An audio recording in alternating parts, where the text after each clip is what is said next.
In this topic, we'll be looking at the firm in terms of the agency relationships that are involved. An agency relationship exists whenever you delegate decision-making rights to someone else. Those decisions by the agent impact on the welfare of the principal. In this story of the firm, we'll start with the shareholders. These people have money and they want to get a return on it. Smart shareholders will have investments in lots of different firms. For their investment, they want a separate legal entity, partly because it gives them limited liability, and they want a firm that has unlimited life. The shareholders provide the money, and they get a share of the firm that they can sell to someone else whenever they want. But shareholders don't have the time, the expertise, or the interest in managing the firm, so they hire professional managers to do that. These managers specialize in knowing about the business.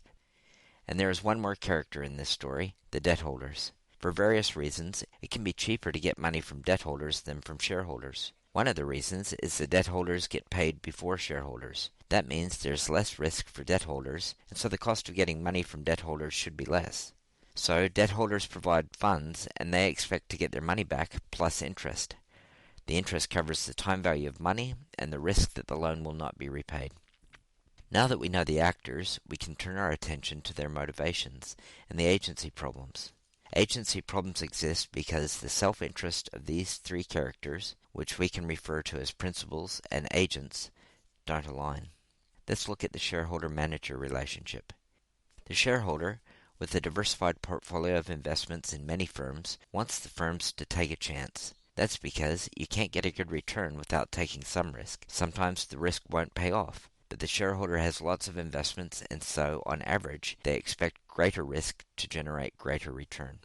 In contrast, the manager can't diversify. She's committed herself to the firm. If it goes bust, her job is gone and her reputation is likely to suffer. So the manager is risk-averse.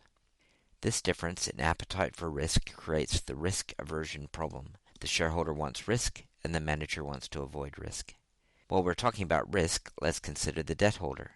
Remember, the debt holder has a fixed interest. They get their money back, plus interest, to compensate them for the risk that they won't get paid, but they never get any more than that. The debt holder has assessed the likelihood that they won't get their money back and set the interest rate accordingly. If the firm uses their money to purchase more risky assets, the debt holder is less likely to get their money back. And that's not all. If the assets do lead to a higher return, the debt holder is no better off. They'll only ever get their debt plus interest. So, the shareholder wants to use the debt holder's money to purchase risky assets, because the shareholder has all the upside if it goes well. The debt holder has all the downside if the risky asset doesn't pay off, and none of the upside. We call this the asset substitution problem.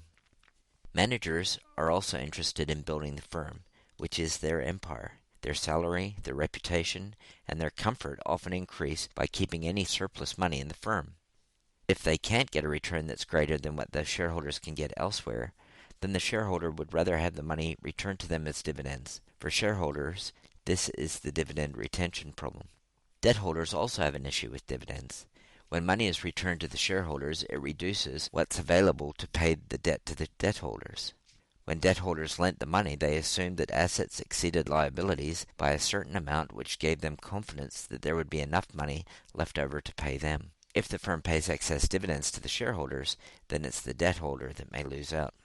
While we're at it, remember that if the firm doesn't have enough money to pay their debts and goes broke, there is an order in which debt holders are paid. The problem of claim dilution occurs when the firm borrows more money and puts the new debt holder higher up on the order of payment in liquidation. The final problem relates to the life of the firm.